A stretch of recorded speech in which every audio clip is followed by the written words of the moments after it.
wallet, we're on it. It's the Fox News Rundown. We give every story the deeper look it deserves with must-listen interviews and smart analysis from the voices you can trust. Start your day with the Fox News Rundown. Listen and follow now at foxnewsrundown.com or wherever you get your favorite podcasts.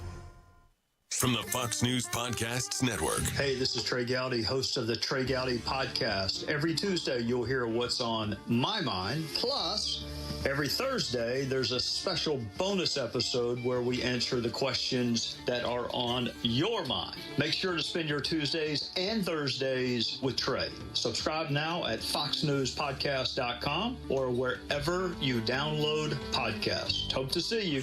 America's listening to Fox 93 WIBC Mobile News. On the level, on the go.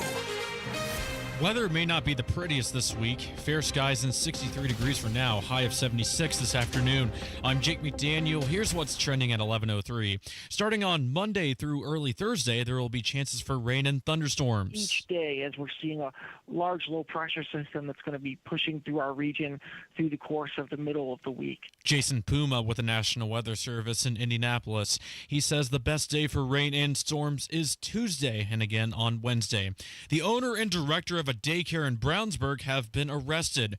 Ryan Hedrick has the story. Both women now face charges of neglect, failure to report, and obstruction. It all stems from claims that a former employee at Main Street University for Kids molested and exploited children. Police in Brownsburg arrested the owner, Nancy Mitten, and the director, Jennifer Lingbeck, Friday. That former worker, Gabriel Garner, has pleaded not guilty to 43 charges against him. Court documents say a teacher reported 3 incidents to the state's child abuse hotline back in April. Ryan Hedrick, 93 WIBC Mobile News. Practice will begin this afternoon at 1 o'clock at the Indianapolis Motor Speedway.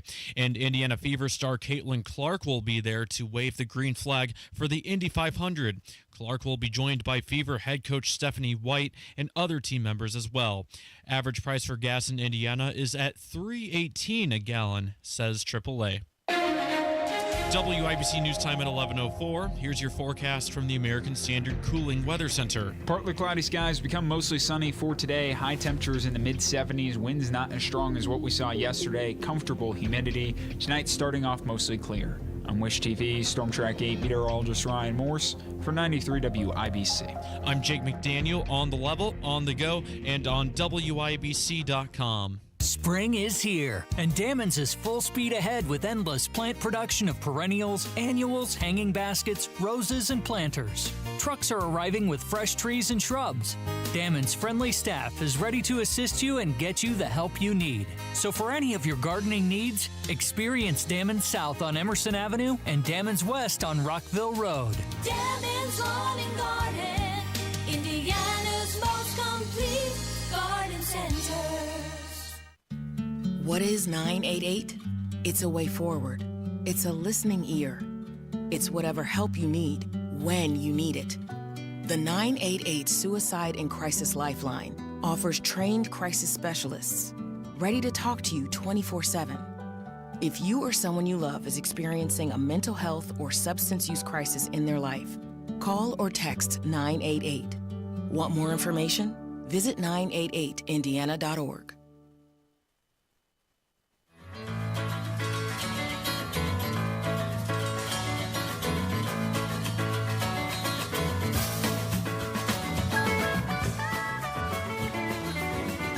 I'm sorry I'm late. You're not My late. My headphones were tangled. You just weren't early. Hi, everybody, and welcome. It's the first day, the WIBC Sunday Magazine show. 63 degrees. Beautiful, beautiful sunny skies. Whatever you're doing today, listen, I'm thinking about you if you're doing the cleanup still from the storms that came through here in Indiana and elsewhere, too. It was quite a Friday night, so we're thinking about you and the damage that has been done. And the surveyors are out today completing those, what they're looking at to see if it's an EF0, an EF1, an EF2. What does it matter? I know. We were talking about that. Yeah. I'm not sure. It matters maybe to insurance. I'm not sure. But damage is damage. I'm not sure that you cleaning up think, oh, gosh, I wonder if that was an EF1 or an EF2. Yeah.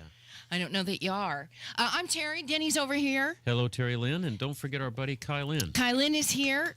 Beautiful, beautiful rainbow. My I know the gosh. cleanup and all of the damage and everything, but the rainbow and the sunset after the storm, gorgeous. Just amazing. Some people, some of the most beautiful, spectacular pictures I've ever seen have been from angry weather. The angry weather, the storms that move in, some of the most beautiful pictures I've ever seen. Many that people were showing us on social media. Truly just spectacular pictures. So many of you have taken, both professionally and from your iPhones. But just beautiful. It is May 18th, PPG Armed Forces Qualifying Day number 2, which is poll day for the 109th running of the Indianapolis 500. Announced on Friday that the race will be close to a sellout. I don't imagine by Monday they say it should be sold out. Denny will be unable to qualify this year because he was injured. Nearly cut off 3 of his fingers. I didn't cut him off. I dinged I'm going him to up show you a pretty picture. good. We were holding out hope for you. Are you YouTube up? Yep, it is. Look, everybody, shut your eyes if you don't like gruesome. Ready? I'm going to show it. All right, so Am I I close, better tell the story. Yeah, look. Oh, my gosh. This is what Denny did. Can you see it I was over here, hedge everybody in the trimming room? by myself at the Look, house. Greg Cooper is really wincing. And I was brushing away a landscape wire, and the hedge trimmer bounced off the brick wall and came right into my hand, and 21 stitches later. But my thanks to Karadeep Kaur, who was the critical care nurse at IU North, the emergency room, and then the lady that did the stitching was Hannah Carson. And, Denny loves you all very much, and he's going to leave you in the will. I am. Oh, I might. Except for those 9 or 12 shots in my fingers at the base of my fingers. Gosh, that hurts. Oh, it has to hurt. I mean, how could it not? Anyway, I'm okay. Well, thank goodness. Yeah. Thank goodness you are okay, because that's pretty scary. Let you know that 1 o'clock, that's when we've got our top 12 practice out at the track. It's obviously open. 4:05 begins the top 12 qualifying, and 5:15 is the last chance qualifying, and 6:25. All these weird times, right? 6:25 is when you'll see the Firestone Fast 6. Okay, so in studio with us, we wanted to talk a little bit about real estate and the real estate market, and who do we go to but our friends Greg Cooper and Lisa Phillips. Everybody, they're here. Lovely friends. They are here. And hi. Good morning. Hello. Good morning. Can everybody see you on YouTube? Yes, we're all here. Okay. Yes. You guys are with Crossroads Collective at Compass Realty. Right? Very nicely Look, done. I didn't even look at my paper. Very nicely done. I saw a headline. Thank you both for coming in on a Sunday morning. It's so much fun. My We love being gosh, here. Lisa just back from Las Vegas. I mean, literally, she came in the middle of the night. From paradise to here. And it stays in Las Vegas. Trust us. Yeah. There is a headline that I saw last night from CNBC. They put out a story, and the headline was, "Housing market shifts to favor buyers, but they're not buying." So what do we say about that? Either of you. Here's the local headline. That's a nice little national thing that they write to get people's attention. The local headline is, if you're a home seller in Indiana, do not presume you're going to get multiple offers. And if you're a home buyer, do not presume you're not competing. Correct. Wow. In other words, be Okay. humble no matter who you are. The market is an inch wide and a mile deep, meaning there are certain homes that are still getting massive amounts of attention and offers, and some homes, nice homes, are sitting. It's all about price. Correct. Like you're looking, like the numbers just came out for April. And I mean, and we're looking at Hamilton County, median days on market 6, average days on market 24. What does that say?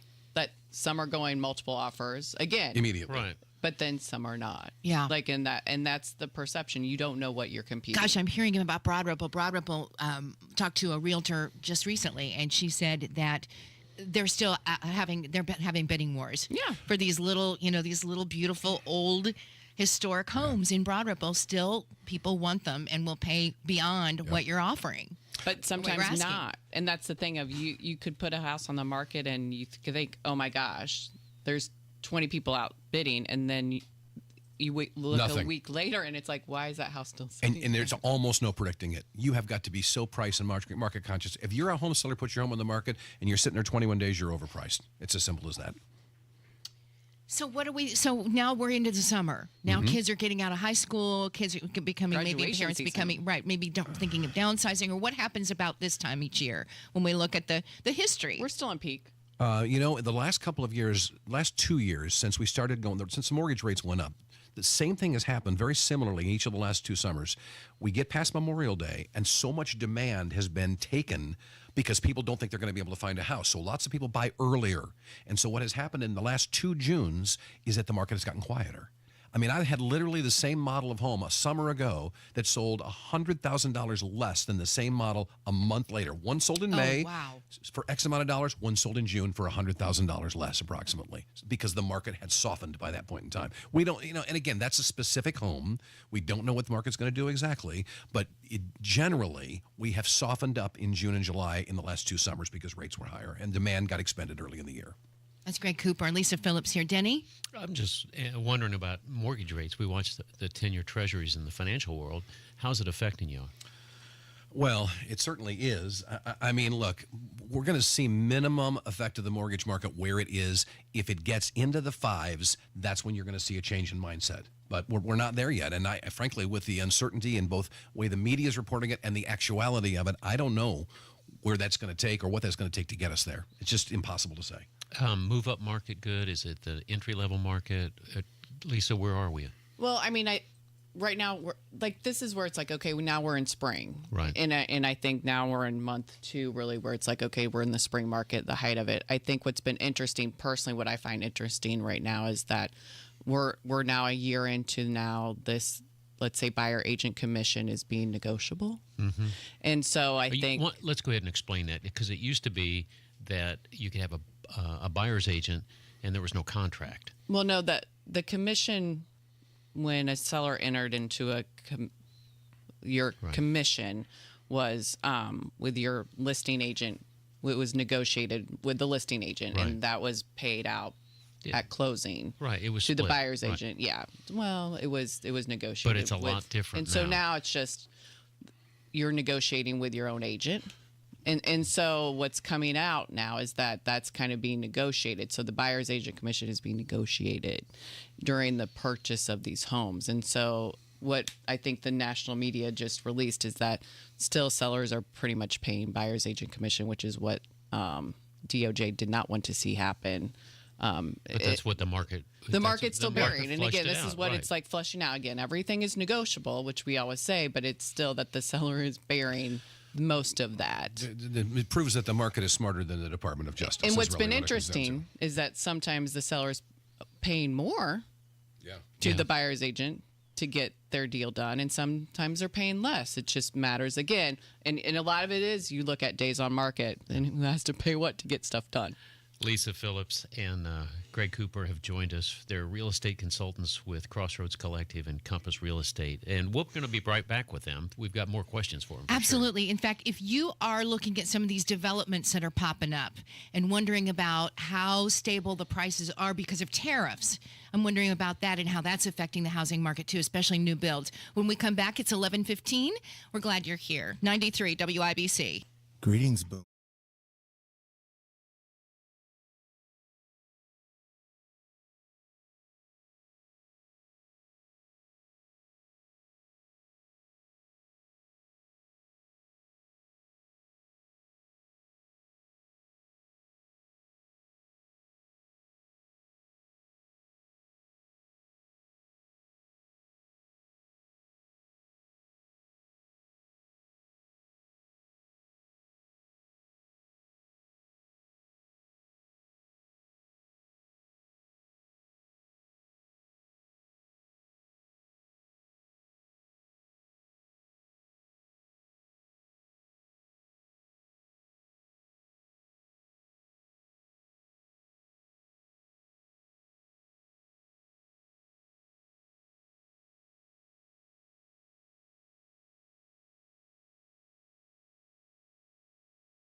Did I have my mic on the whole time I was calling her Poopadoo and everything? Yes, I think you did. Sometimes I just forget. Everybody, Terri Stacy has always been known as the sunshine in the morning, and the way we have her lit up right now, I'm looking at a beautiful morning, and I'm looking at the beautiful Terri Stacy, all lit up with studio lights. And she showered today. And she showered. She showered. Yeah, She's look putting at those her. on. Bless her heart. Kielynn really knows what she's doing when designing for video. She's got all the lights in the right places, I'm hoping, but I'm having a stroke over here in the heat. Quit it, It's princess. okay. It's hard It's when you're okay. flying so close to the sun. It is a beautiful day. It is 60. I just love her. I know. At least you didn't put on sunscreen. You're good. Okay. Greg Cooper and Lisa Phillips here, real estate consultants at Compass Real Estate. We're talking a little bit about what the market looks like right now as we head into the summer, but also, we're seeing lots and lots of homes being developed and built very quickly. And for all that we hear about the tariffs, will that affect new home builds in any way whatsoever? When you talk about wood or steel, or I don't know what goes into building a home, but there certainly feels like that there's tariffs on everything right now. We haven't really necessarily seen that yet. I'm sure there's that potential. But look, there are times during the year, home builders, they're in for profit, so their job is to make money. And as they go through the higher seasonalities, you will find that prices tend to go up on lots and prices tend to go up on certain models of homes. I actually just put a home under contract where it was a builder who was closing out their fiscal year, and they not only lowered the price of the spec home considerably by over 10%, but they gave the buyer a 4.99% fixed rate 30-year mortgage. That's what's known as cleaning up your balance sheet. And the buyers are ecstatic. It was $50,000 off the list price. My goodness. And it was a 4 point. So they're I mean, that's a win. That's a win, a huge win for these buyers. Yeah. Huge. It's brand new. Yeah, It's and brand spotless. new. Yeah. Right. How does somebody who's in the market to either buy or sell, how do they track their market such they know if they're going to try to time it? How do they know if their market's hot or cold? What's the best way for everyday listeners to say, if I'm buying or selling, what do I do? Well, I mean, a lot of this it's personal. Like Sorry, it's a personal thing. You're giving me I'm a stupid man look. No, you know what this is, Denny. All Like right. it's a thing of like it's the D's of life. Like if someone is facing a health challenge and has to move, like there is no thing. I mean, the death, motivation- diamonds, like motivation right now. There's a reason why the market still moves. Like Did you just say death and diamonds? Death, diamonds, divorce, and diplomas. Relocation. A lot of It's the people. Ds. I mean, The really, 4 there's Ds. so much relocation going on right now. Like I would say, the most of all my business right now has been relocation based. It's relocation It's relocation based. People are moving in and out. Like people, why do you want to give up a 2.75 mortgage? Probably it's divorce or relocation. Let's be real. Or you're tired of the house and you want Right. to. I mean, want to and again, really because gotta be you've had it tired. 5 years. I know. Well, because it's I've got 5 years. I've We're got about friends, 5 years, yeah, right? I've got friends stuck in Georgia because they want to come home, but they got a 2.75% mortgage. Their So house is something has appreciated. to give. Something has to give, and it's usually it's your pain. The pain has to outweigh the pleasure. That's Yeah. exactly right. Well, I wondered how the movement would also go because so many federal employees, so many state employees, people are being said, you come back to work. And so many have been remote. Relocation. And Ish. everybody's, I feel like right now, there's deadlines There coming was- up quickly where people are, June 1st, you got to be back here by then. I'm wondering how that's affecting hybrid working and remote working, I should say, and that moving quickly. Well, and on a parallel note to that, Terry, we've been watching it. It's slowed down a little bit because it's kind of the pattern has kind of run itself out a little. We were watching the homes going on the market for sale in Washington, D.C. early in the Trump administration. There were 500 plus homes every day going on the market in D.C. And I mean, because all these people were being laid off, and so it was. You'd think, boy, as a real estate agent, we're just licking our chops, but no, because the market is so overly saturated, and there's no buyers. And see, this is what we get in the national news. National news focuses on the coast, and when I hear that, and I was telling Lisa earlier, it's like somebody's trying to compare a high school basketball game in Waukesha, Wisconsin, and saying this is for the whole United States. That's not how it works. You really have to pay attention. But when people lose jobs in Washington, D.C., it's going to affect the real estate market. Here's the headline. If you're in Indianapolis and you're hearing this, you're not on a stream in Sweden or someplace, do not listen to the national headlines ever. So there's two people you need to talk to. You need to talk to a real estate consultant. They're going to know the market, and you got to talk to your mortgage broker. You've got to know what you've got in your wallet before you go out and start looking. Those, as your financial guy, you just have to know how much money you got in your pocket. Right. Where are some hot spots right now? What's going quickly in any particular area of town? So I don't know that we can say that this is a geographical issue because it is so hyper-local. I mean, you might have a $300,000 house in Greenwood that lights it up. You might have a $300,000 house in another place, wherever, that may not be so quick. It's unbelievably specific, and it is changing week to week right now. I sure see a lot of $1-million homes on the market. I would say luxury has moved like crazy. There is a fight for luxury right now. Isn't that something? Well, again, here's it's the thing. amazing to There's me a when fight there's so for much luxury. uncertainty in the world. As you said, the news says everything is uncertain. You don't know what's going to happen tomorrow. Stock market, everything. $2 million is the new $1 million. $2 million. I want to know what the definition of luxury is. Give me an idea. Is it 5 to 7,000? Is it multiple bedrooms? Is it? It's not square footage. It's not amenities. It's price, and it's probably $1.5 million and up, $1.7 million and up, maybe. Would you agree? 1.5 and up. Yeah, 1.5 and up is probably considered. I mean, because our market. Because but what are they looking for, guys? I mean, what makes it luxury? Amenities. There we go. Amenities. Okay. Amenities. Look, if you will forgive the term, track builders, national builders, are building at $1 million to $1 million, $1 million $2 right now. I don't know what that means. I saw that in the national rags, and I thought, you got to be kidding me. No, a you're right track here. home used to be $60,000. What is a track home? What is It's that? it's a mass built. It's a home built by a Lennar, and I do great business with them. So I like those guys. But here's the thing: you have a Lennar, you have a Fisher, you have a Toll Brothers, and they're not necessarily Arbor Homes. Yeah. The same home. They they're building a lot of them. They call them custom. Yeah. Well, they don't. I don't know that there are custom features. I think that they would say are in those homes. I don't know that I've heard them necessarily say that, but it's when they're building a lot of the same model in different places in the city, and it's successful and people like it. That's why they continue to do it. It's instant neighborhood. There's the Breckenridge slightly model. smaller lots. Exactly. Yeah. Good look at you. Like that? The That Breckenridge woman model. knows her stuff. Okay. All right. We're going to have to go. Thank you both for coming in. How do we Thank find you? What are you you. doing today? We'll start with Lisa. Well, my open house got canceled because I negotiated an offer on the plane. Oh, I had to buy Wi-Fi. That's at perfect. Southwest on Saturday night at 7 o'clock. Who would have thought? I'll take it every day. I will see everybody on Morse Reservoir on Stringtown. I've got a lovely open house overlooking the water today. I was up there yesterday. It's, I was it's up there yesterday at a little lakefront baseball houses game. in Lake May. What time is that open house? 3 to 5 today. Come on up, Kylie. All right, so it's And to Crossroads check 'em out, yeah, Collective and please. Compass Real Estate and CrossroadsCollectiveHomes.com. Beautiful day to buy a These are house. buddies. Go visit. I'm It telling is. you. Hey, thanks, guys. You going to the Thank race? you. No, I'm going to my backyard. I'm going to my. Yeah, you see it on that's TV, right? I'm going to watch it on my Right, back porch. Yeah. Yay, how exciting. Thanks for joining us. Thank you. Thank you, gang. Mark Jaynes Love it coming up, being the here. voice of the Indianapolis Motor Speedway, Indy 500, and the network. We can't wait to talk to him, see what's going on out today. What are the stories at the track? In case you're headed out in that direction, we'll do that after the news on 93 WIBC. If you love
1 week to go.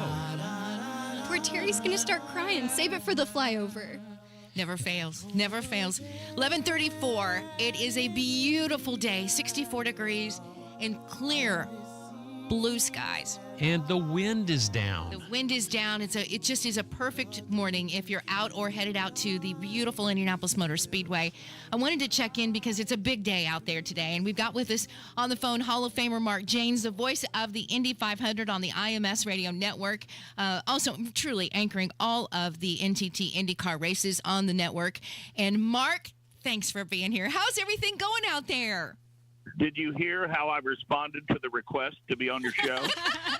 I texted Mark yesterday. She did. Asking for him to join. Terry asked for you to be at 11:35. He said, if that's what Terry wants, that's what Terry gets. Oh, Mark, you're not making it too hard on us. From one Hall of Famer to another, we So appreciate cool. you being here. So cool. I mean, I lit up when I saw that from Kielynn. And, you know, every time you compliment me, and you're so cool and nice, and it always just truly means the world to me. I'm glad you're here with us because I know it's a busy day for you out there. Do we still call this bump day? Will there be any bumping, or we really look forward to being at pole day? Yeah, I mean, there's 4 drivers, you know, and a notable name. You know, I mean, it's been Graham Rahal the past couple of years, and this year it's Marco Andretti, who was strapped in the cockpit when the gun went off yesterday and did not get a chance to make another attempt. I mean, he feels pretty good about his chances. And then the Dale Coyne cars of Jacob Abel and Renus VK also have to work their way into the show. There's a total of 4 cars vying for 3 spots, but just as important, I think, is we have a round of 12 that we will, you know, pare down to 6, and then we'll have the Fast 6 to end the day. And I think what's added to the drama this year and the past couple of years that we've been under this format is that we really don't know who the pole sitter will be for the Indy 500 until the very last car is qualified at the end of the day, and that's pretty cool. Connor Daly brought us such excitement again at the end of the day. There's nobody like Connor. And I mean, I wasn't there, but what was the fan reaction when Connor went out there for that last time? Well, I mean, anytime, you know, there's a handful of drivers here, and you know, for some, the fan base continues to grow, like Joseph Newgarden and certainly Alex Palou, and Pato O'Ward is gaining some international fame. But, I mean, for the Indy 500 in my time here, I would say Tony Kanaan and Elio Castro Neves are kind of in a category all their own in terms of being fan favorites here, but certainly you got to put Ed Carpenter and Connor Daly in that category. And I know that the energy when any one of those guys takes the lead at the Indianapolis 500 is unbelievable. I mean, ultimately it's a big story no matter who wins the race, but certainly those people with those strong Hoosier connections are the one that people are typically drawn the most to. Denny. Mark, it's been exciting to see that the Italians came over. You know, they're normally F1 people, but the Prema team has come in, and by golly, they did pretty well yesterday. I was really impressed. You know, they're the new kids on the block for sure. Yeah, well, they came in and they're doing all of the things right. I mean, they put a pretty stout team together, and they've made adjustments throughout the course of the year to their roster of over the wall in terms of engineers and setup guys. I mean, they've got some former Team Penske members in the fold, and Ryan Briscoe, for one, is serving as the driver coach to Robert Schwartzman. I was talking to Ryan a couple of weeks ago at Barber, and he's just been really impressed with the kid. I mean, this is a guy that, you know, for Ferrari and Sauber, I believe he was a test driver for them, and his career kind of stalled out over there. And, you know, he tested with Chip Ganassi, and that's compliment enough. And I think everyone expected Callum Ilott maybe to get up to speed a little quicker this weekend than Robert Schwartzman did, but he's in the round of 12, and I would say that given the struggles that they have, and quite frankly, Denny, it should be hard because it's extremely competitive. And so the last thing you would want is for them to come over and start winning all the races, and they haven't done that. They struggled mightily. No, that's not going to happen. You know, I mean, Robert Schwartzman, he knows that he will start no worse than 12th on race day, and that's a pretty impressive story, and that certainly puts him in line for Rookie of the Year at the Speedway. It's pretty cool. I mean, it is. I love seeing a rookie be able to do that, just come right in and do so well. It is pretty cool. Mark Jaynes is with us, voice of the Indy 500 on the IMS radio network. We will hear him, in fact, oh my gosh, I better should look and see what we have here on WIBC today. But anyway, there's a new, so it's a new hybrid, right? There's a new hybrid adding 100 pounds. This is a hybrid engine, is that right? Well, yeah, it's an addition. It's very, very similar to what you see in your passenger car. They can use it if it's used properly. It can generate more horsepower. It regenerates. I think, we went 3 races plus without a caution. I mean, we had a caution on the opening lap at St. Pete and didn't have one again, I think, until we got to the Sancio Grand Prix.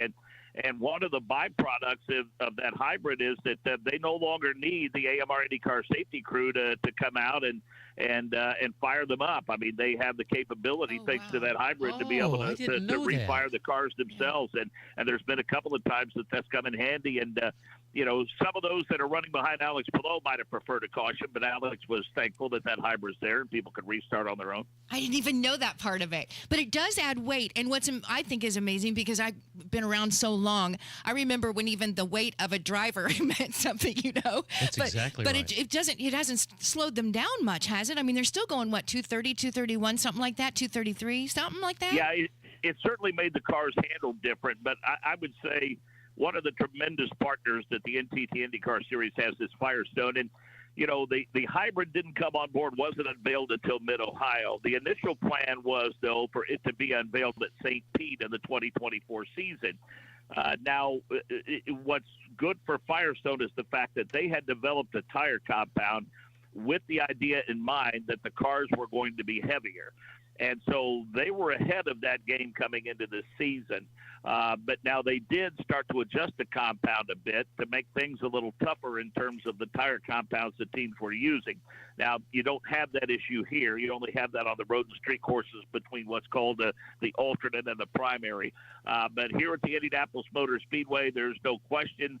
The drivers have said the cars do handle a little different. But, as is always the case, the ones that are running up front and the ones that are running well don't complain about it.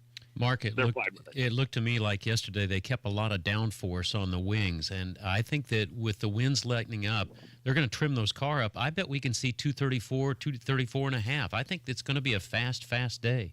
Yeah, I don't think that's out of the question, and the wind is a very, very tricky thing here. And, Davey Hamilton, our driver analyst, who's actually working with Dreyer and Ride Bull this month as a race strategist for Jack Harvey, he told me back years ago when he first started running here for A.J. Foyt, A.J. Foyt told him that those wind socks on top of those scoring pylons and the one down the backstretch, he said, those are your friends. Those are the most accurate depiction of the wind is doing here, and that's how you have to make adjustments accordingly. The wind traditionally has always been the toughest if it's coming out of the south or southwest, and former winner Buddy Rice said one time in an interview that it's the way the wind comes over the south grandstands, and it can literally grab a hold of the rear wing of the car, and it can break you loose, without any advance warning. So that was a conversation that we had with drivers yesterday. They were very concerned about the wind, but they'll all be happy about the fact that there's little to no humidity. There's sunshine, cooler temperatures, and much less wind. And you're spot on. That should make the speeds climb a little bit today. We're talking with Mark Jaynes, voice of the Indy 500. You can hear him on our sister station when they pick up Indy 500 qualifications coverage 4 to 7 p.m. with the IMS Radio Network. Mark, with Bump Day, these 12 drivers competing, do you expect any surprises from this one? No, I don't think so. I think that those that have been fast all month will continue to be fast. I mean, I think you're looking at a Team Penske car. You're probably looking at either out of the Ganassi stable, you're looking at either Alex Palou or Scott Dixon to set on pole. I mean, that's kind of the way the month has gone, and it usually plays out that way. The battle will be, which driver is going to have an opportunity to get into the round of 6. And I think everyone obviously wants pole because they understand the prestige that goes along with it. There's only one bigger prize here, and that comes up next Sunday. But I also think that regardless, look at what Connor Daly did. You referenced it, Terry, late in the day. I mean, when he first started rolling out, I thought, what in the heck is he doing? And I thought, well, he probably thinks that he has an opportunity to get into the round of 12 and maybe make a run at the front row of the pole, and that's exactly what his mindset was. And so that gives you an idea how important it is to get into the round of 12 for these drivers. And, well, sure, they'll be disappointed if they don't get into the Fast 6 or they don't get full. As I said about Robert Schwartzman, regardless of how things go for him today, it's likely he will start no worse than 12th, and that really helps your race day planning immeasurably. Are you out there right now, Mark? I know you don't go on till for a little bit later, but I bet you're there right now, aren't you? Yeah, I get here early. I always like to just get here early and just watch the place kind of come to life. I also had, a cool instance. As you guys know, I teach communications at Monroe High School, and one of my former students, I was able to get him hooked up with IMS Productions. He's working for them this month. He's a student at Grace College, Nolan Hendricks. And he came over and paid me a visit. We had a picture taken. I'll post on our high school social media site. So always nice when former students will go out of the way to come and say hi. And plus it gives me and Nick Yeoman and Alex Wolf and Michael Young and all of us a chance to kind of talk about the day a little bit and do some planning for our shows. That's so cool. It's Armed Forces qualifying day, and I know they started the day out there at the Indianapolis Motor Speedway with the enlistment ceremony, and I hope a lot of you had a chance to see that because it is a beautiful thing. Still may be going on, in fact, maybe ending, but started earlier, and that they just do so much. It's such a part of our military. I'm sorry. No, I just want one more thing. Mark, I want you to know how proud Indiana is of you and for you. Oh, thank you. You're incredibly humble. You are a pro's pro, and the choreography of that radio broadcast, and I know you're the lead dancer, you're the guy leading it, but we're really proud for you, son. You're the real deal. Well, thank you very much. I mean, when you have the opportunity to be influenced by predecessors like Paul Page and Mike King and Bob Jenkins, I mean, guys, when I walked in that old office downstairs the first time, and I know to newcomers to the city, these names won't mean anything, but to you folks, they will. I mean, I'm some corn-fed kid from Monroe, Indiana, and I walked in a room with Bob Jenkins and Donald Davidson and Bob Lamey and Gary Lee and Howdy Bell and Chuck Marlowe and Jerry Baker, and I'm thinking, I don't belong with this crowd, but they welcomed You me absolutely in. do. They taught me a lot, and this is my 30th 500, proud that this is my 10th as an anchor, and I said in 96 when I went home after my first, I said, if I never do it again, I got to do it once. So 29 years now I'm playing with house money. But you're very kind. I appreciate all you guys do for me and your kindness and your friendship for sure. We'll be hearing you later this afternoon and, of course, on race day, Mark. Thank you for giving us your time today. Busy day. Mark Jaynes, voice of the Indy 500, also IndyCar radio anchor, joining, as he mentioned, the IMS network in 1996. And also today, an Indiana sports writer and Sportscasters Association Hall of Fame inductee last year. Hey, Mark, thank you. We'll see you out there. Thank you. Yeah, appreciate it. Thank you. You bet. 11:47. Denny's next with Dollars and Cents on 93 WIBC. The Pothole.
Let's all sing along now. You know how it goes. You got a friend in Denny. You know this is a highlight of my week, right? You got a friend in Denny. Two beautiful women singing to me? He cut his fingers off. I did Oh, not. nearly. Very rough. 21 stitches fixes a lot. Cut his fingers. You just remember What old Denny said. You've got a friend in Denny, oh yeah. You've got a friend in Denny. Woo! Well, we just heard from two of the best. I love having Lisa Phillips and Greg Cooper come in because they tell us exactly what's going on in our market. But one of the things as an investment advisor, a certified financial planner practitioner is, I guess, what I'm supposed to say on air. But the thing is, we're trying to make things affordable for people. And you need to understand what the gig is. So how long does it take to save for a house in the U.S.? That number has gone up from about 7 years to 13. And that's scaring a lot of people away. It used to say you could just save enough for a 10 or 15% down payment. But the problem is it's the affordability of the payment. So if you just put down 10%, you could probably mortgage it, but you couldn't afford to pay the mortgage or the taxes or any of that. So the new rule is that you have to look for a 41% down payment. Now, let me explain. Wait. I know. This is where we're going. 41%. Yeah, almost half. Yeah, here's the thing. Terry sends me these little nuggets during the week, and she goes, can you look into this? Well, yeah, I looked into it. 41% down payment. What we as financial planners say is that it is best not to spend any more than 25% of your income on your housing. Now, we can push that up to 30% of your income for housing, but it gets kind of dicey. Well, here's where the 41% down payment. It's because home prices are high, mortgage rates are high, and incomes haven't kept pace. Believe it or not, with all the inflation and everything that's going up, our income levels with our employers have not kept up. So if you're in a bigger city, you got even a bigger problem. The Southern and the Midwest are lumping through it pretty well. But what it means is that in order to afford the 25 to 30% maximum amount of your income rule, you need a bigger down payment. So what do you think people are doing? Well, both people are working. They're delaying having babies. They're delaying having a family. And I think a lot of the later baby, I don't want to call it manufacturing, but people are waiting to have babies well into their 30s now. Yeah. And we used to have our babies in our early 20s. I know it. And now if you had it to do it again, would you do it later? I would have been a better father later. I was young and dumb when I was 22 years old when the baby came. But that said, so... But your baby was out of the house by the time you were... How old were we when Indy left? Yeah, I don't know. Maybe in my 40s. Yeah, young. Yeah. If you wait till your 30s, now the baby's not out of the house until what? You're... Well, if you're starting in your 30s, you're going to be in your mid-50s to getting ready for retirement. And then you got those decisions about, do I take care of my retirement or do I take care of my children? From your Uncle Denny, take care of your retirement because your kids may not take care of you in your retirement. There you go. The kids will figure it out. They really will. Heard a lot of those stories. Yeah, so I would say if you're looking for a new home, try to stay in the Midwest or in the South. I would not go to Hawaii. I wouldn't go to the mountain states. I wouldn't go to the coast. Good old Indiana. The Midwest is where it is a sweet spot. And we heard that from Greg and Lisa. I mean, just everything is local. What do you think about New Zealand? I think they're I don't like New Zealand's politics, okay? They have changed from a free market and democracy type thing to an autocratic, whoever the prime minister, I'm the king, or whoever the president is. Don't get me started on that. Okay. Here's the bottom line. You may have to go out to your family and arrange for some help for the down payment. And it's very, very common now. If you go to mom and dad and say, look, I'm at 37, I got 37%, I need just 4% more of the house that my wife and I are looking at or my husband and I are looking at. Don't be afraid to ask. Sometimes parents would rather get you out and on it and give you the love in the form of money to help with a down payment. Sometimes they don't. But you don't know until you ask. Don't be afraid to get a part-time job to build it up. If your dream is to own a home, you got to sacrifice one way. But you can cut that down from 13 years back down to 7 years to afford a home. Here's the bottom line. Buying a home isn't impossible, but it's taking much longer unless you have help or an extra couple of jobs. living in an affordable area like Indianapolis is really going to be a great way to find a great home. And there are lots of neighborhoods. You don't have to always go to Broad Ripple. You don't have to go to Hamilton County. There are great neighborhoods all the way around this city and the donut counties. The American dream may still be alive, but it's hitting the snooze button here with these home high prices and mortgage rates being higher. If your income goes up, you're in a sweet spot. But that's the dilemma we're in, Terry. Denny's Dollars and Cents. Always good news from Denny. Bada we bing, always bada learn. boom. Bada bing, bada boom, little Kielynn. Hey, a great state to be in. Do you want to I'd be stay? happy for Do you want to do another hour? Sure. Should we do another Are you hour, sure? Kielynn? Are you sure Let's you want do to another You were hour. promising Do big another time for Okay, food news. yeah, I'm You pretty better excited. And we're going to be reminiscing on some race memories. Race stuff, just because I can't get enough of it, I'm going to share some stories with you, and I know you'll stick around for You have that. the best stories. You've been places where most of us haven't. Hey, listen, everybody that came out for Jersey Johnny's memorial yesterday at the Kurt Vonnegut Museum, thank you. Bless your hearts. I know it meant the world to him as he's watching us from heaven. We're going to take a break. The news is coming up. It's a gorgeous day, whatever you're doing today, and we're glad you're able to share a little bit of time with us, too, here on the first day. The news is next, 93 WIBC.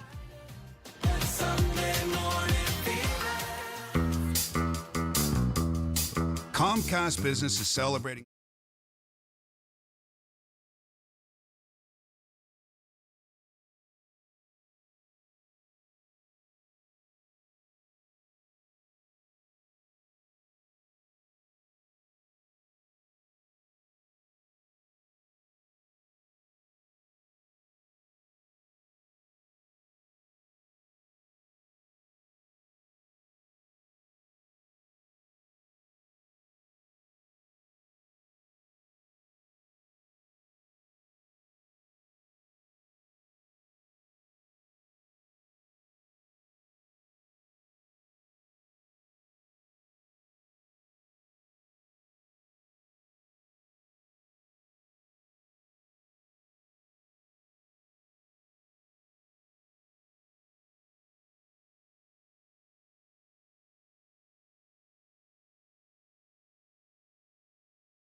Last year's semis. For the first time since 2016, we have a grandstand sellout. Very, very nearly 350,000 people here on race day. We will be the second largest city in the state of Indiana inside the racetrack on May 25th. How about that? You heard that news earlier. Welcome to hour number 2 of the first day. Thank you all so much for joining us. I'm Terry. Denny, isn't Bowles just the greatest? Isn't he just the every Can't time help I it. hear him, he loves Indianapolis and he loves this city. And How can you nobody, not? I'm truly, that's Kielynn, truly so immersed he is in the fans. I had a friend, actually a new acquaintance at PetSmart, and she was telling me that she, after 50 years, she ordered her tickets again. And you actually talk to a person when you call the track. That's right. To get a Oh, ticket. That is man. really, and they said to him, this is an important part of the experience is you're going to always talk to a live person, and they did. And she was It's hard to talking, come by. and this person had the ability, as they were talking, to look up their 50 years ago, where they were sitting, and offered this friend of mine now from PetSmart. They said, now listen, you sat in this section, you and your family sat in this section 50 years ago. Do you want those seats again? Oh my goodness. And Wow. that's the kind of customer service that is instilled in these folks even before Penske got here. I mean, it has just been a tradition for Growing up obviously. in Speedway, that was run by a lady by the name of Fran Durr, and she was wicked detail-oriented in the ticket office. It's and wonderful. That's the way they grew up. They still It's do not it. just racing. It's the greatest spectacle. It's truly everything that is. comes a part of it. It's the whole experience. Yeah, it is. Track is open. PPG Armed Forces qualifying day number 2, which is really pole day for the leading up to the 109th running of the Indy 500, announced on Friday, as you heard. Sell out 1 o'clock top 12 practice. 4:05 begins the top 12 qualifying. 5:15 is last chance qualifying, and 6:25 is when you see the Firestone Fast 6. 239-9393 is our number, and on the phone with us now is Dave the King Wilson. He's the owner of Santa's Pit Stop on Main Street in Speedway. Dave? Happy May, guys. How are you? That sounds like a man who isn't getting any sleep. How you doing, Dave? May. We're doing good. You know, you're talking about Denny growing up here in Speedway, and I know you did. And my mom, we're right here at 1515 Main Street. And we can look out the front window and see 15th Street. And my mother and her older brother and younger sister grew up at 4934 West 15th Street. And she was a 1952 graduate of Speedway High School, and my parents were married in the front room of that house. And in January of 1955, when they brought me home from Methodist Hospital, they took me directly to my grandparents' house here on 15th Street. So I have Isn't that great? Yeah, your mama's birthday was December 7th, and I always worried about calling her because it was Pearl Harbor Day. She's the greatest. Yeah. She's the greatest. That's so was, cool. Yeah, born a few years before Pearl Harbor Day, but, No, that's right. it was December 7th. Good memory. Dave truly is has taught me over the years so much about the Indianapolis 500, and he is such a collector. He had so many cool things, and he's brought a lot of memorabilia now to the Santa's Pit Stop, and you see some awesome things. And Dave, I have something. Is there anybody watching us on the YouTube? Oh, Dave, you're not going to believe what she brought in here. I have a lot Check of it out. memorabilia. Join us on So YouTube. If you can see this, 93 WIBC. in 2002, I went and I had drivers chew gum. And then I took the chewing gum and I put it and I saved it. I had him autograph the wrapper. And then I saved it and I had my brother-in-law make me this cool thing to put it all in, like a shelf thing. That's chewing gum It's with chewing their gum. card and their Everybody- signatures. Right. Lots of signatures and chewing gum, chew gum. And then I glued it on these little pedestals. I mean, it was a big craft. So would you want something like this? How much would you think something like this would go for? Well, that's a pretty particular taste right there, Terry. I don't know. I mean, it's worth what somebody will pay for it. Take your time, Dave. Go ahead and try to price it, okay? I love it. How many drivers do you have? 2, 4, 6, 8, 10, 12, 13, 14, 16, 18. How many? And you got their autographs? Yeah, their autograph and the little piece of chewed gum. I had all different varieties, and I let them pick. Personally, and their card. I think it should be $109,000 for the 109th running. Come on. Yeah, Well, let's go big or go Dave? home. What about that? How many Indy 500 winners signed it? Some of them I can't tell who the signature is, but I'll bet there's one in there. Well, an Indy 500 signature is worth at least, in my book, at least $60. 60 and bucks. if it was somebody like a legend from like one of the Unsers or Andretti's or Foyt's or Mears or Elio, then that would drive the value of the signature into the mid 70s. So if you could decipher what the signatures are worth, I don't know how much the gum is worth. Probably not, unless they commit a murder and CSI is trying to get their DNA. I don't know. Some people pay a lot of money for some sweat from Dave, celebrities. you're killing me here. Dave, what was your favorite race? I've got a favorite race. What was yours? Oh my gosh. Favorite race? That's hard. That's so hard. Yeah. Okay. Probably. Oh, go ahead.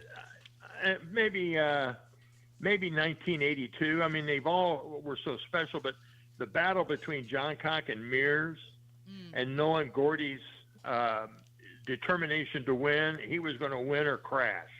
Yeah. You know, the only way Mears was going to pass him was to crash him. Yeah. And I knew that team, the Patrick Racing team, and hung out there, so that was a big win. But I mean, they've all been.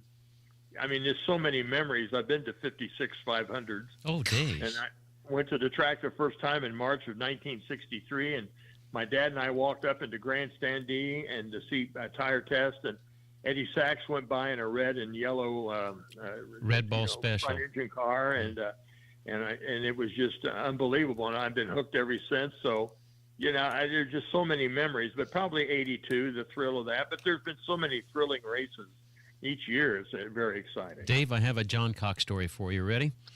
I was dating a girl in 1969 by the name of Nancy Sauer, and a lot of the race drivers would park their campers in our driveways, and they became part of our family. Oh, I know that's true. Right. That is true. That is true. And Gordy had his trailer parked there, and I brought Nancy home a little late that night. It was about 11:15, and I pulled in, and the lights hit the trailer, and I was walking her to the door to get a good night kiss, and Gordy John Cock pulls out, and he jumps out of that trailer, and he says, "Young man, you should have her back here by 11 o'clock. And you know what I said? I said, "Yes, sir, Mr. John Cock." And he became my favorite driver after that. Man, he was holding court right there in front of the Sauer house. Another funny call, a couple funny short stories about Gordy. When they first started putting radios in the cars, and Patrick Racing had one in there with Gordon John Cock, Sonny Meyer was on the pit end of that. Sonny Meyer was the son of Louis Meyer, the first three-time winner. And so Gordy was out there practicing one day at the Speedway, and he would come on the radio and he'd go, Sonny, I'm having problems with click. And it'd go on. Oh, wow. And Sonny goes, Gordy, what's the problem? What's the matter? Yeah, Sonny, I can't believe this is it. And click. And he was just jacking with it. Oh, that's great. A few days later, Gordy's actually involved in a practice accident. And Sonny's in the pits, and he sees the yellow light comes on, and he clicks the microphone, and he goes, Gordy, be careful. There's a yellow light. And Gordy comes back on and goes, I'm the cause of the yellow. Oh, that's great. That's great. He was Gordon John Cock had his own team forever. And one of his sponsors turned out to be one of AJ's sponsor, Gilmore Broadcasting, or the Gilmore family ended up going to AJ and left John Cock, and that was a sad day in the John Cock family. I worked for a little team, a little bitty tiny team in the early '90s, Man Motorsports, and we were all just kids having a good time with the race car. Terry was playing the part of eye candy. That's what she was doing. No, I was in the motorhome most of the time, hostessing, and taking care of the food and all that stuff. But there was a radio that was in the little kitchen area, and every time they'd yell Terry, I would run to the thing and I would say, yes, I'm here, and then they would say, not you, stop playing on the radio. And then every time I'd hear it, I wouldn't hear a Terry respond. So I'd run and I think, well, maybe now's when they need me. And so I would go and pick up the radio and say, hello, I'm here, and they would say, not you, quit, don't touch the radio. And I mean, they were trying to have really important conversations, and I kept thinking they needed the hostess, but not at all. But so many good memories out there, Dave, I know. And you really have been out there in so many different capacities when we talk about, working out there and in the broadcast. And I would like for people to understand a little bit how fun it was to do those morning broadcasts race morning, and with you sitting in a host seat and Pidge and Big Joe and so many of us. And I can never explain the behind the scenes of how much fun it really is to be out there and how lucky we are, right?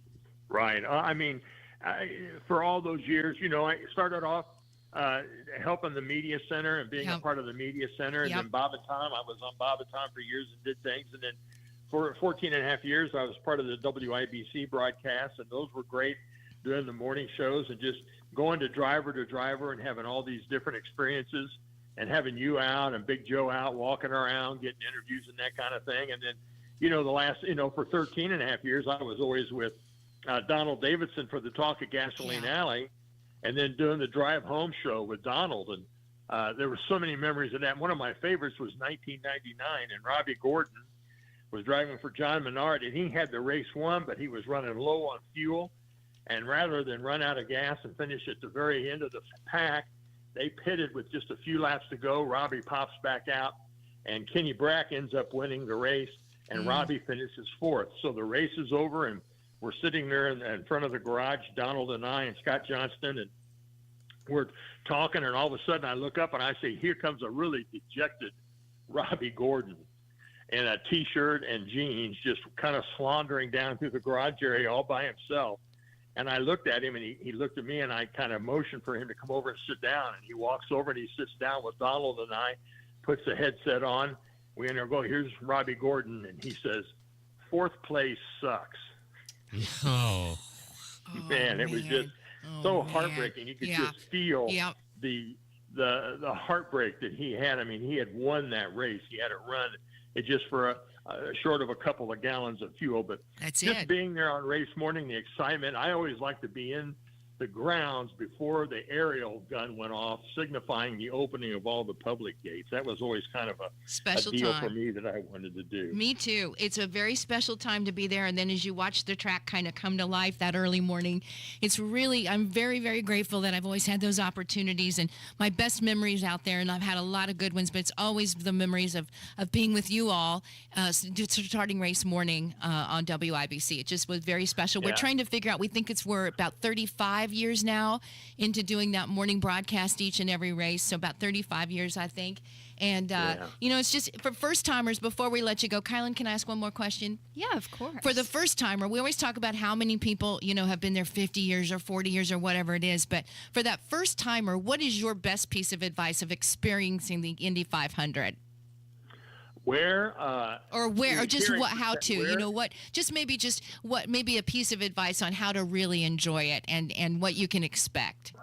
Well, I mean, obviously get a decent seat. I would recommend that. A lot of people, their first experiences are getting comatose in the infield, and that's one way of doing it. But get a decent seat and wear soundproof headphones hooked to a radio or to a scanner. I mean, you can listen to radio or you can listen to something like that, and listen to the radio network broadcast. Yeah. That will keep you apprised of everything going on. Now, they've got big screens everywhere now, and you can watch a lot of that, but you can keep up so much better listening to the radio broadcast than you can in any other manner. Yeah, because it's a long race, it's a long race, and to really hear it, it keeps you pretty engrossed in what's actually happening when you listen to it. And the guys do such a great job.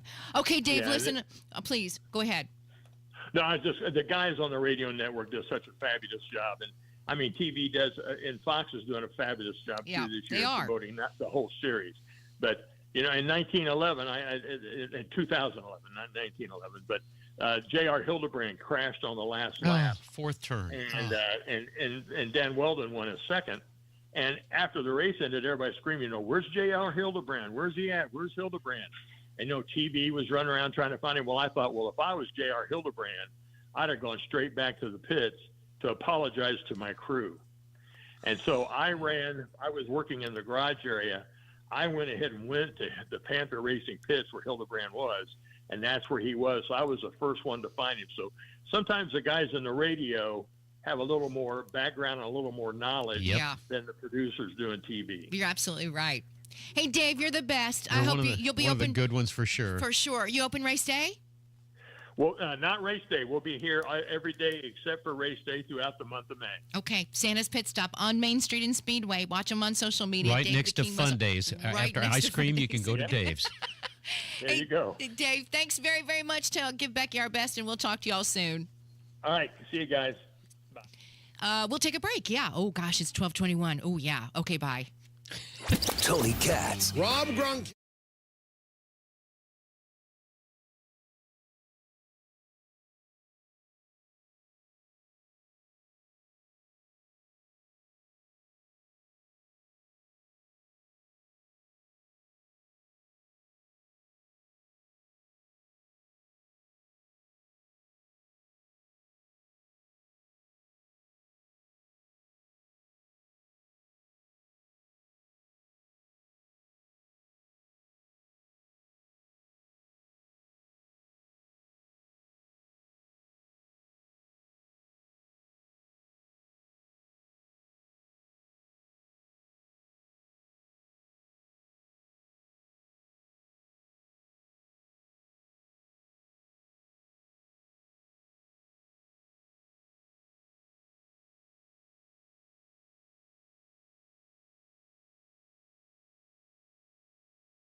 66 degrees, beautiful blue skies, whatever you're doing today. Do you know who this is?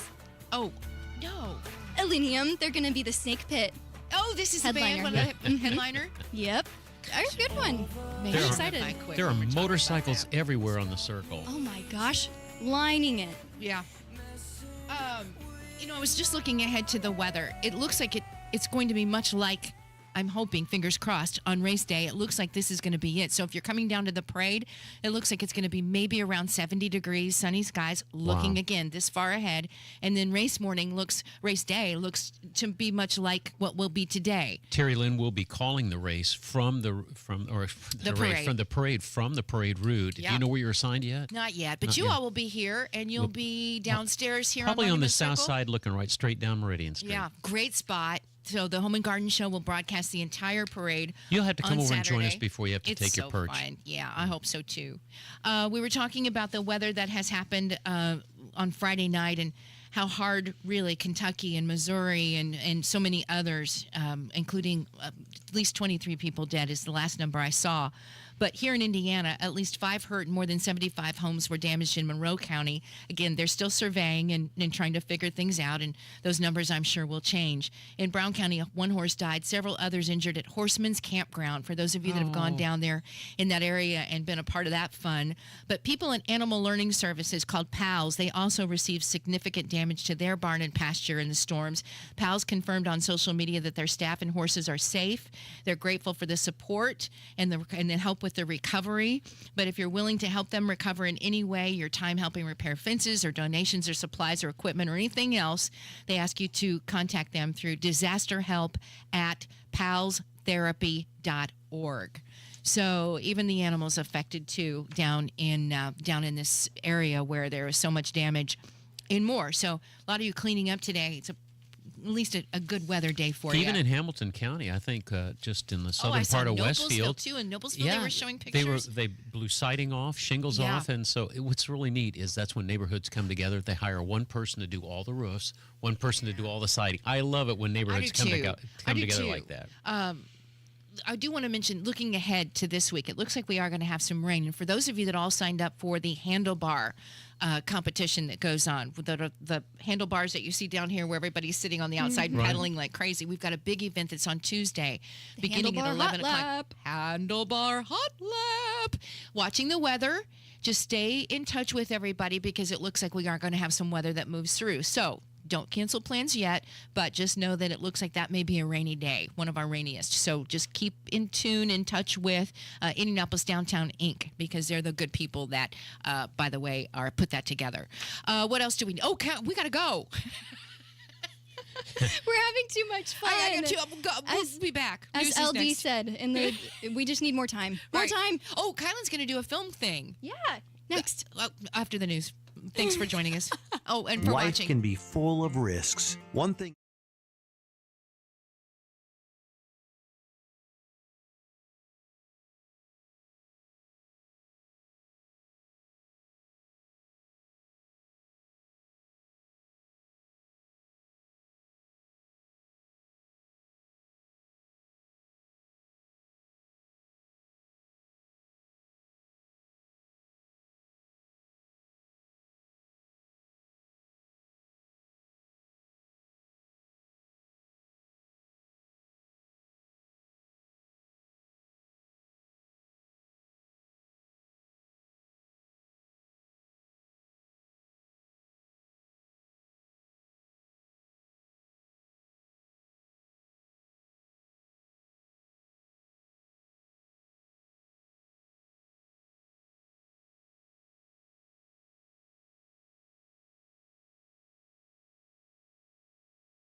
Beautiful Sunday, 66 degrees.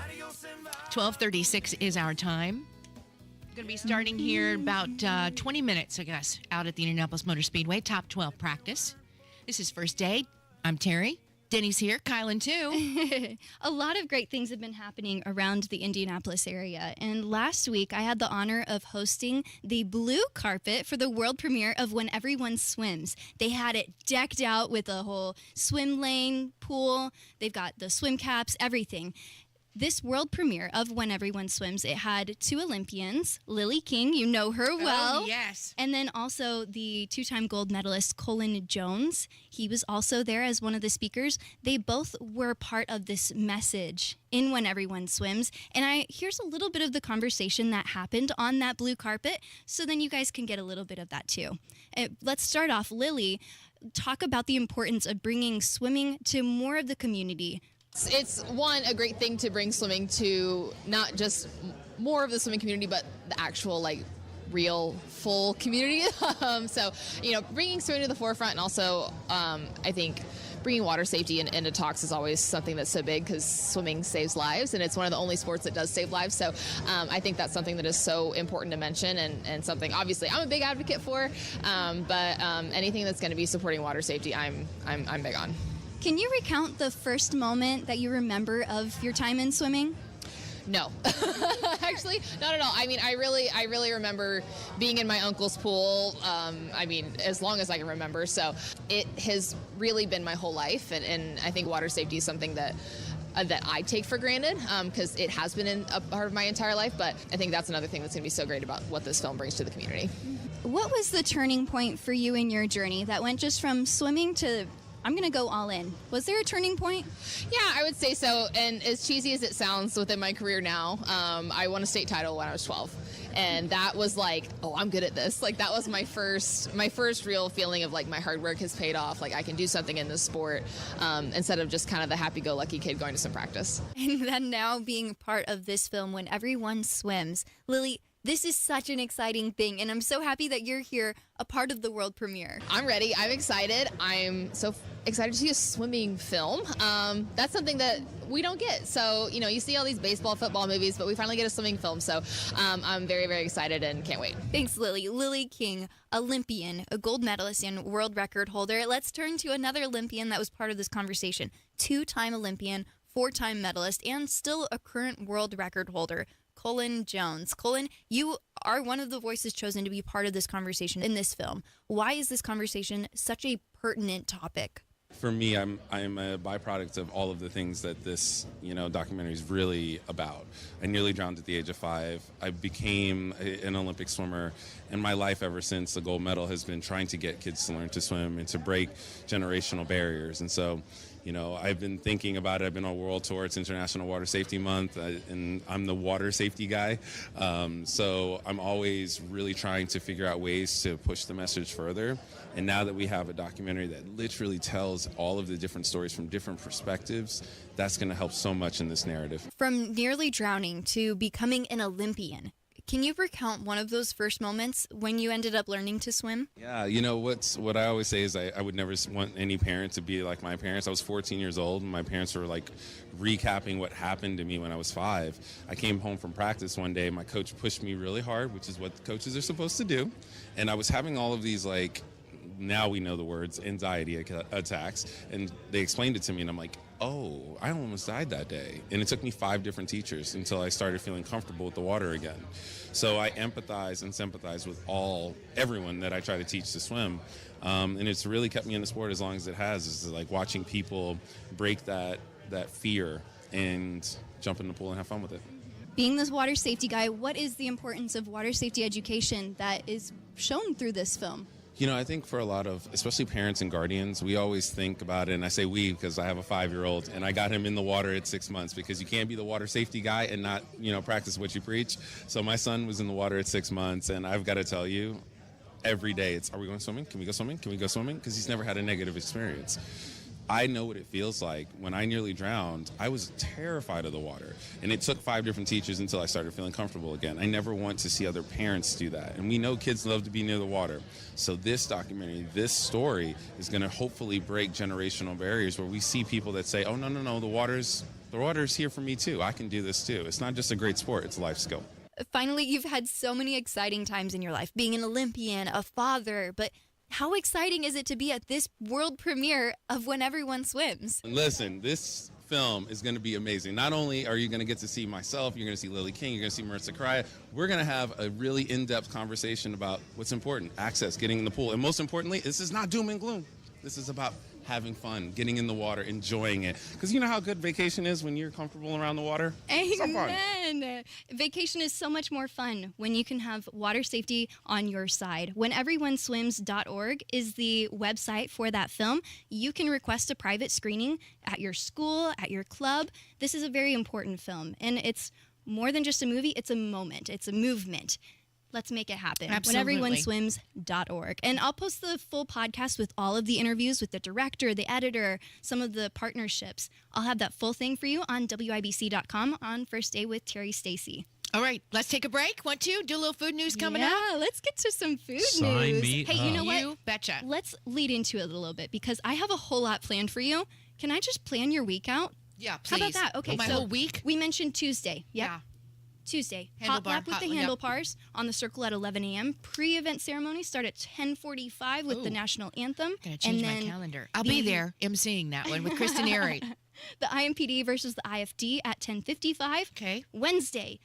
Be there at Clay Terrace Java House. We talked with Java House last week. They're having some of their racers out at the Clay Terrace location, some of the Ed Carpenter racing drivers. Okay. That's your Wednesday. Friday is Carb Day. Let's Yeah. start the party out. And then Saturday, you mentioned it, 500 Festival Parade, along with this new event, Bites and Beats. Ooh, Bites and Beats at the Bicentennial Unity Plaza, 6:30 to 10 p.m. They say it's a free celebration of food, music, and community. And beats? With a live performance with Tommy Baldwin. I guess those are the beats. I guess. Oh, the beat is the music. Yeah. Not that there were shining a light on the beat. Yeah. Yeah. Well, I mean. Well, not the red beat. that Well, you eat. we're beating. I don't know. But then tomorrow, let's mark your calendar for some Burger Bash. We'll talk about it more next. After the break, 93 WIBC. 1 in 6 seniors face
then in 2025, you can't party like it's 1999. But I'm here to tell you that there's a party that makes Vegas and Miami look like your great aunt's Tuesday night quilting club.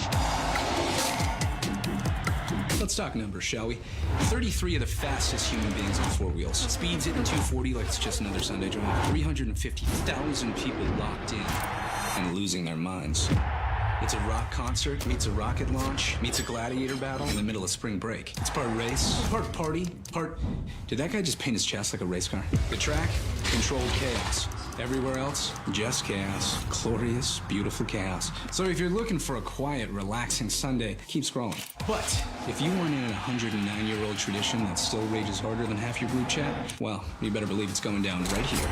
Welcome to the fastest racing on Earth. Dylan Sprouse on the IMS. The month of May continues last week until the 109th running of the Indianapolis 500. But it doesn't stop here. More month of May celebrations continue. Welcome back to the first day, 93 WIBC. I'm Kielynn Talley, and joining me is CEO of ClusterTruck, Janet Monroe. Janet, thank you so much for taking the time to be here.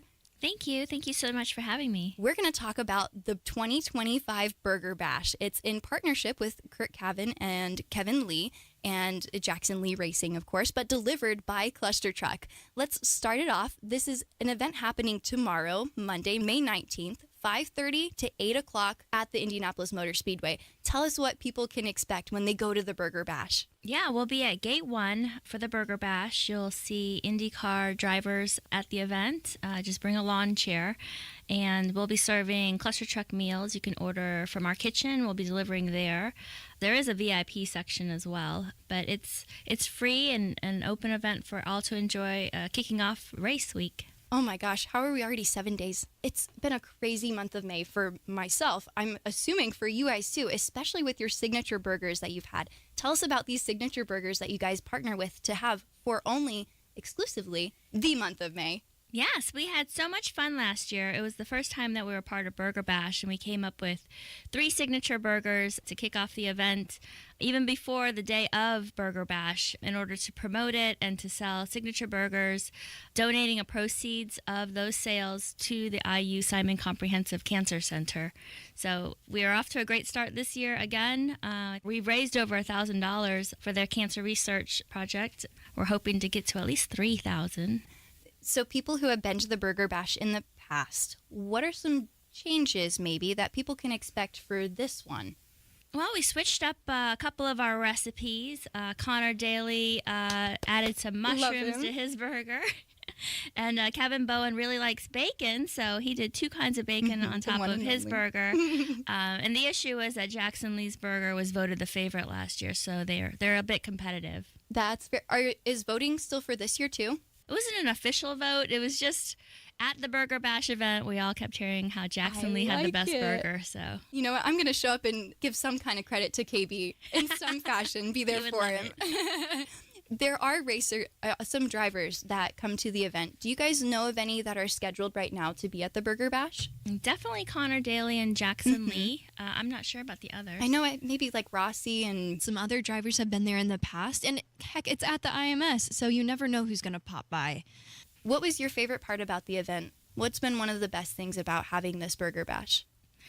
Well, we love that we're able to serve our gourmet burgers. This year we're featuring Fisher's Farms 100% locally raised beef on our burgers and just giving folks the opportunity to try some of our foods. Really love the cause, the IU Simon Comprehensive Cancer Center, and it's just a fun way to enjoy the day and be in celebration of Indy racing. Just growing up, did you have any celebrations, any traditions for the month of May from your just childhood and growing up and being here in Indiana? Well, I'm a transplant, but I've been here since 2001. Okay. So, but since that time, I've been coming out to go to the race almost every year. So, yeah. Okay. Do you have any traditions? This is my race day checklist. This is what needs to happen.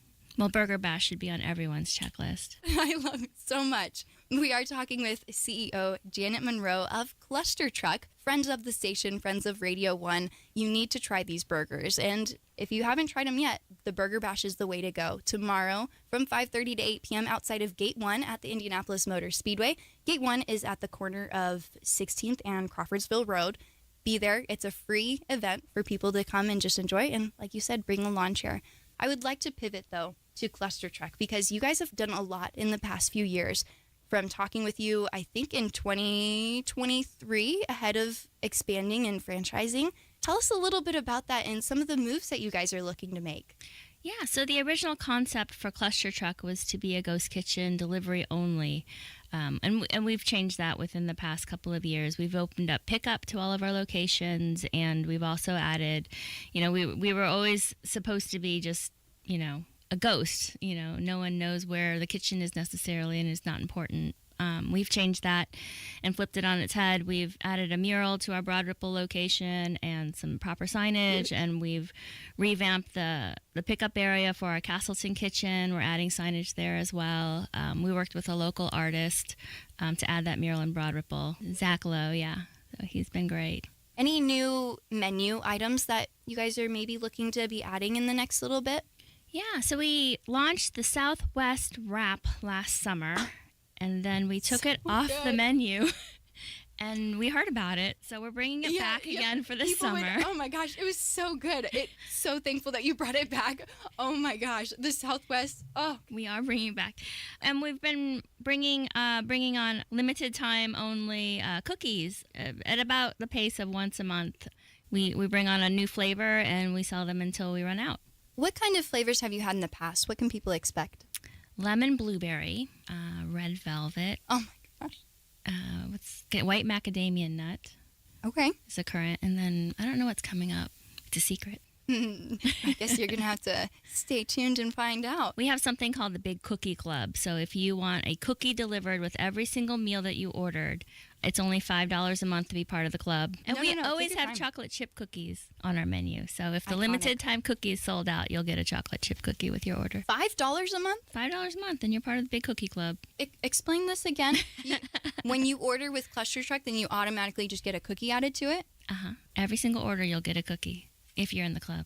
If ClusterTruck.com/big-cookie-club. And if you go in the app under your account, it's listed there, Big Cookie Club. ClusterTruck.com. We're talking with CEO of ClusterTruck, Janet Monroe, and Evan Sherrill just walked in with some burgers for us to try.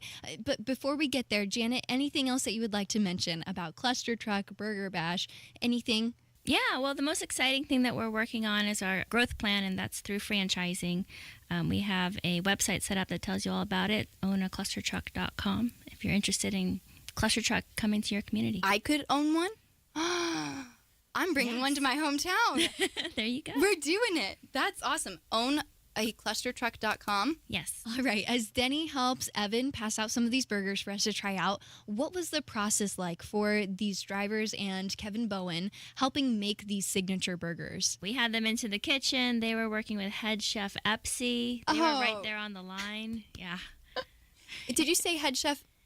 Who's going to be there at the Burger Bash? Head chef Epsy Greer will be there, as well as assistant general manager Jose, and her other kitchen manager as well, Andres. So the three top chefs of our Indy kitchen will be there. My gosh, serving it up for Burger Bash. You have to be here. A free event with the IMS, please. Oh my gosh, 5:30 to 8 p.m. Again, outside of Gate 1. We're trying all these different burgers. What's your favorite burger of these three? I'd say the Connor Daly burger. I like mushrooms and pepper jack cheese. Oh my God, Connor Daly. Yeah, the barbecue sauce on it absolutely adds to it. Let's try it out. What do you guys think? Okay, the Connor Prairie. The Connor Prairie burger. Connor Daly burger. Look what happened. Oh. While you were talking, I ate mine. The cheese. Did you leave room for the others? I did, but I mean, I wanted this Connor Daly burger so they got bad. sauteed mushrooms in here. Sauteed mushrooms and the crispy things on the top, the crispy onion rings on the top. That is so good. I'm telling you, I ate that in a couple of minutes. I loved it. I loved it. You inhaled it. Now up next. Okay, the next burger, and here's the next burger. Okay, if everyone was loving it so much last year, like you said. Voted favorite. Yeah, let's try it out. Janet, what do you think sets this burger aside from the others? I think what sets it apart is the fried onion straws that are on top. Those are really delicious. And then it comes with our white queso that's house made. What are these fried onion straws. How do you make these? What's Thinly different than this? sliced onion. Okay, so instead of like onion Battered and rings, deep fried. Yeah. Gotcha. They're very thin. They're very good. Crunchy. Crunchy indeed. That, oh my gosh, delicious. My gosh, that's good. Man, I am a fan. These crunchy onion straws, it's like having onion rings all over them. I like that about it. All right, now, let's give some credit to our sister station, the divine Kevin Bowen from 93.5, 107.5, The Fan. Janet, how did Kevin make his? Kevin Bowen was in the kitchen, and we know that he really likes bacon. So on his burger, he's got 2 varieties of bacon piled on top. It's the chopped bacon as well as a couple slices of bacon. I'm going to start calling him Kevin Bacon from now on. He's earned it. Oh my That's great. Beautiful. Look at this burger. Oh, Janet, Kielynn, this is wonderful. Thank you, I love guys. the queso of the Jackson Lee. You guys are just going to have to try them out. Burger Bash tomorrow, 5:30 to 8 p.m. at the IMS, Gate 1. Again, 20% of all sales of these 3 signature burgers will support cancer research at the IU Simon Comprehensive Cancer Center, along with they will be having some lung cancer screenings tomorrow at the event. So, hey, pop on over, have a great time, eat some good burgers like us. And you know what? The music tells me it's time to go. Is it time to go? Unfortunately. Hey, listen, everybody. Thank you, ClusterTruck. Thank you, Kielynn. Thank you, Denny. Everybody have a great day, whatever you're doing. And we'll be back here again. Oh, we won't be. Race will be next week. Have a great race. Have a great race. Memorial Day. We'll talk to you soon. Greetings from R&R Agency, your Indiana health insurance pros, and a sincere thank you to our loyal customers for helping us to another record year. We recently saved a 62-year-old retiring couple over $800 monthly when compared to their COBRA offerings. We recently saved a family of 4 over $400 monthly when compared to their $7,500 deductible.